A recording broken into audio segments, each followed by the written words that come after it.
Good morning students, welcome to class. बच्चों, आज हम अपनी ग्रामर बुक के चैप्टर 4 को पढ़ेंगे और चैप्टर 4 के जो 3 मेन टॉपिक हैं स्टार्टिंग के, उनसे हम अपना आज कवर करने की कोशिश करेंगे कि पत्रकारिता लेखन क्या है, समाचार कैसे लिखा जाता है, समाचार लेखन और उसके 6 प्रकार, इनके बारे में हम डिटेल से पढ़ने की कोशिश करेंगे। तो चलिए हम अपना पढ़ना स्टार्ट करते हैं।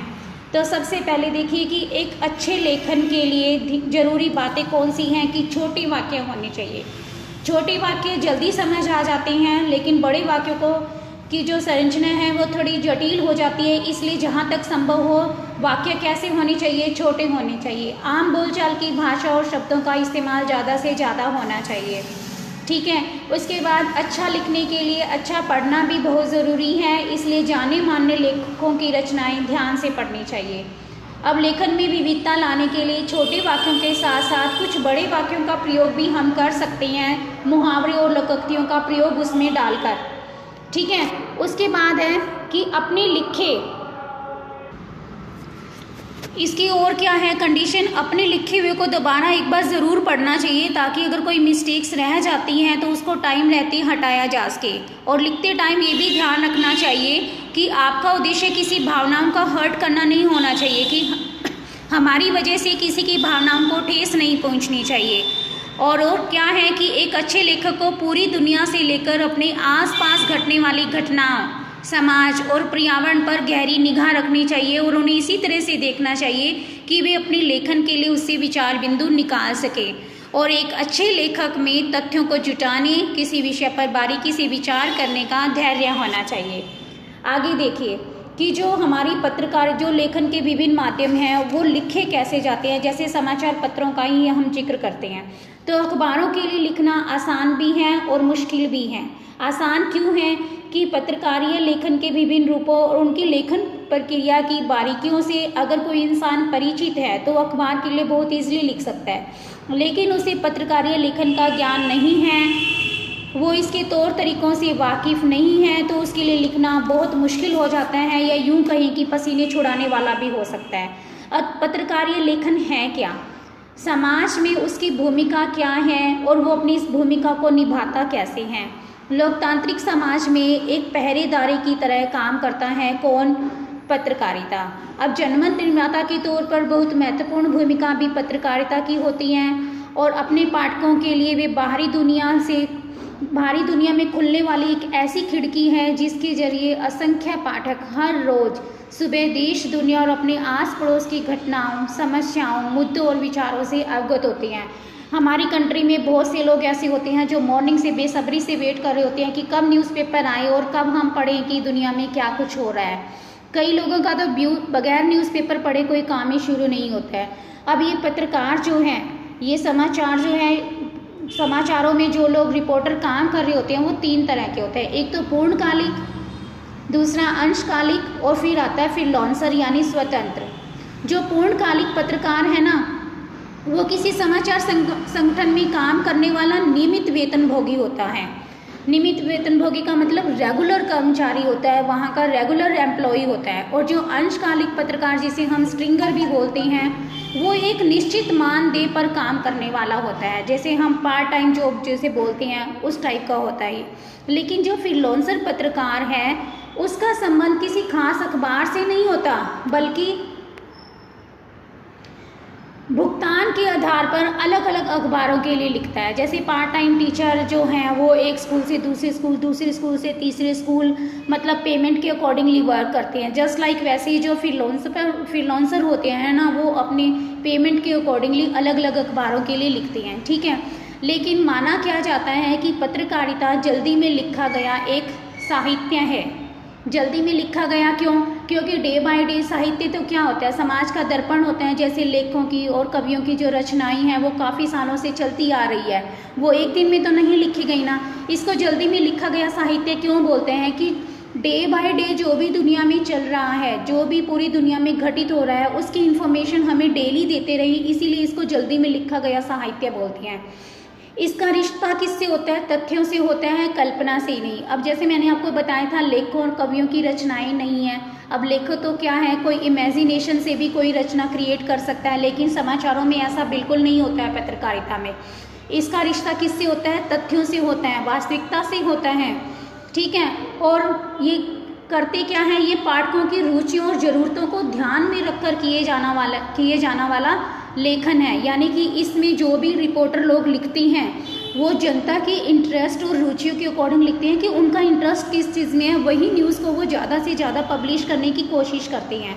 लेकिन साहित्यिक रचनात्मक लेखन में लेखक को काफ़ी छूट होती है, वो कल्पना के बेस पे भी लिख सकता है और पाठक का इंटरेस्ट है या नहीं है इस बात को भी वो इग्नोर कर सकता है, ठीक है। अब पत्रकार को ये हमेशा याद रखना चाहिए कि विशाल समुदाय के लिए लिख रहा है, किसी एक चीज़ के लिए नहीं लिख रहा है, वो किसी एक पर्सन के लिए नहीं लिख रहा है।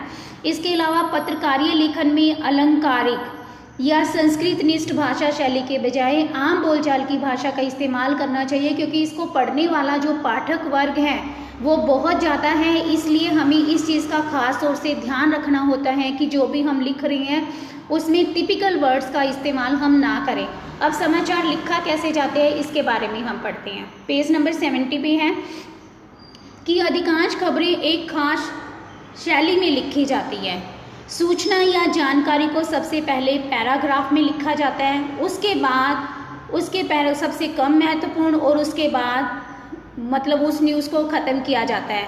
तो ये जो स्ट्रक्चर है ना, ये उल्टा पिरामिड की शैली पे काम करता है। जैसे आपको वीडियो में नज़र आ रहा है, सबसे पहले होता है इंट्रो या मुखड़ा, उसके बाद आती है बॉडी और उसके बाद आता है समापन। जो इंट्रो है ना वो एक तरह से क्लाइमेक्स पार्ट भी बोलते हैं, या सबसे जो महत्वपूर्ण न्यूज़ होती है ना, जैसे हम कोई स्टोरी पढ़ते हैं तो उसका क्लाइमेक्स हमें लास्ट में मिलता है, लेकिन इसमें सबसे पहले होता है, उसी इंट्रो या मुखड़ा बोलते हैं ना, मेन हेडलाइन। उसके बाद उस हेडलाइन के अकॉर्डिंगली जो भी ज़रूरी बातें हैं वो बॉडी में आती हैं और लास्ट में आता है समापन, ठीक है। उल्टा पिरामिड शैली आपको समझ आ गई कि सबसे पहले इंट्रो या मुखड़ा होता है, फिर बॉडी और फिर समापन होता है। इसको हम डिटेल से देख लेते हैं।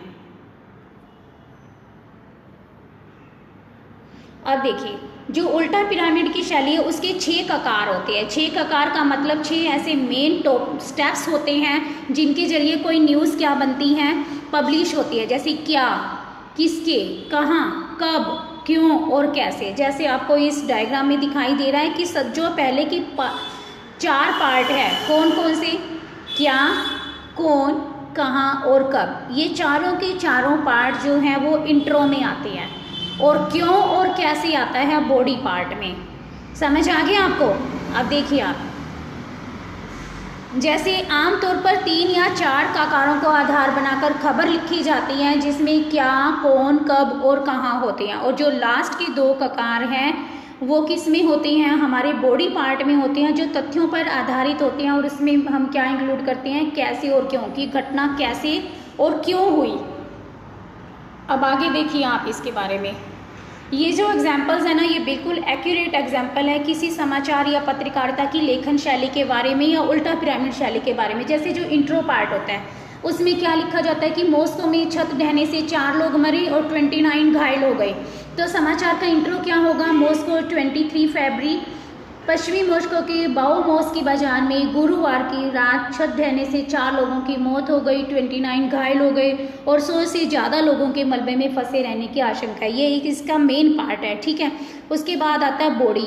अब वो छत क्यों ढही, कैसे ढही, ये सारा का सारा बॉडी पार्ट में डिस्कस किया जाता है कि प्रत्यक्षदर्शियों के अकॉर्डिंग बाओमोस्की भूमिगत बाजार की गुंबदनुमा एक विशाल इमारत थी, जिसके मतलब जो एक दुर्घटना की वजह से क्या हो गई, ढह गई, ठीक है। इसमें आतंकवादी संगठन का हाथ होने की बात से साफ इनकार किया जा रहा है। प्रारंभिक जांच से पता चला है कि पिछले दिनों हुए हिमपात की वजह से भी इस 30 साल पुरानी इमारत की छत जो है वो ढह गई थी, ठीक है। तो ये सारे के सारे पार्ट अब किस में आएंगे, समाचार की बॉडी में आएंगे कि कैसे और क्यों, रीज़न क्या रहा होगा। और लास्ट में जो मैंने आपको समापन पार्ट बोला था उसमें क्या आता है कि आपात मामलों के मंत्री, मॉस्को के मेयर और प्रत्यक्षदर्शी के बारे में, कि इसके बारे में मंत्रियों का क्या कहना है, जो मॉस्को का मेयर है उसने अपनी क्या मतलब स्टेटमेंट दी, और जो देखने वाले लोग थे उनकी क्या प्रतिक्रिया थी, इसके बारे में बताया जाता है, ठीक है। अब समाचार के पहले पैराग्राफ यानी मुखड़े में 4 ककारों, जो मैंने आपको बताया क्या, कौन, कब और कहाँ, ठीक है। उसके बाद 2 कैसे और क्यों बॉडी पार्ट में रखा जाता है और समापन में दिखाया जाता है स्टेटमेंट्स क्या है, या जो घायल लोग हो गए थे उनके लिए क्या किया, उनको जैसे कई बार जो लोग ज़्यादा बुरी तरह से घायल हो जाते हैं उनको सरकार मतलब 5-5, 10-10 लाख ऐसे रख देती है उनके लिए, ठीक है। तो इस बारे में जो न्यूज़ होती है वो इस समापन पार्ट में दी जाती है। तो इसी के साथ जो हमारी इस वीडियो में जो 3 मेन टॉपिक थे, कौन कौन से कि पत्रकारिता लेखन क्या है, हमने बता दिया कि समाचार पत्रों के लिए लिखना मुश्किल भी होता है, आसान भी होता है कि, और पत्रकार कितने तरह के होते हैं, अंशकालिक, पूर्णकालिक और फ्रीलांसर, ठीक है, और उनका काम क्या क्या होता है। फिर समाचार उल्टा पिरामिड की शैली में लिखा जाता है और उल्टा पिरामिड के 3 पार्ट होते हैं, इंट्रो अर्थात मुखड़ा, बॉडी और समापन।